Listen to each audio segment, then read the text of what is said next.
Ésaïe, chapitre 3.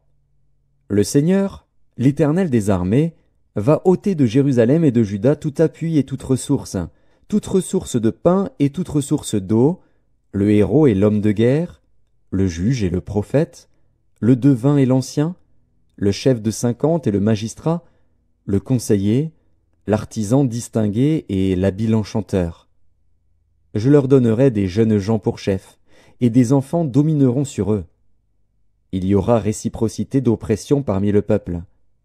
L'un opprimera l'autre, chacun son prochain. Le jeune homme attaquera le vieillard, et l'homme de rien celui qui est honoré. On ira jusqu'à saisir son frère dans la maison paternelle. Tu as un habit? Sois notre chef. Prends ses ruines sous ta main.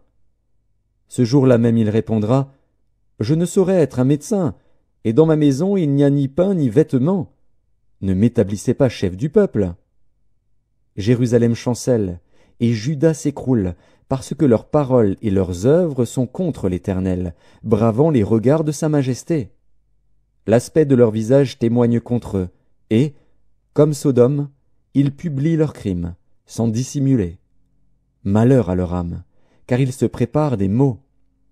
Dites que le juste prospérera, car il jouira du fruit de ses œuvres. Malheur au méchant, il sera dans l'infortune, car il recueillera le produit de ses mains. Mon peuple a pour oppresseur des enfants, et des femmes dominent sur lui. Mon peuple, ceux qui te conduisent t'égarent, et ils corrompent la voie dans laquelle tu marches. L'Éternel se présente pour plaider, il est debout pour juger les peuples. L'Éternel entre en jugement avec les anciens de son peuple et avec ses chefs.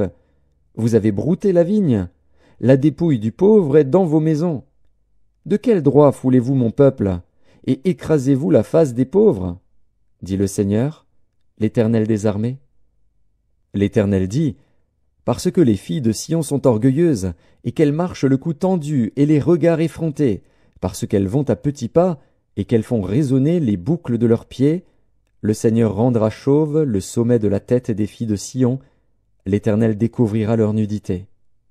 En ce jour, le Seigneur ôtera les boucles qui servent d'ornement à leurs pieds, et les filets et les croissants, les pendants d'oreilles, les bracelets et les voiles, les diadèmes, les chaînettes des pieds et les ceintures, les boîtes de senteurs et les amulettes, les bagues et les anneaux du nez, les vêtements précieux et les larges tuniques, les manteaux et les gypsières, les miroirs et les chemises fines, les turbans et les surtouts légers.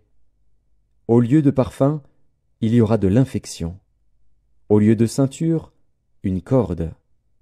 Au lieu de cheveux bouclés, une tête chauve.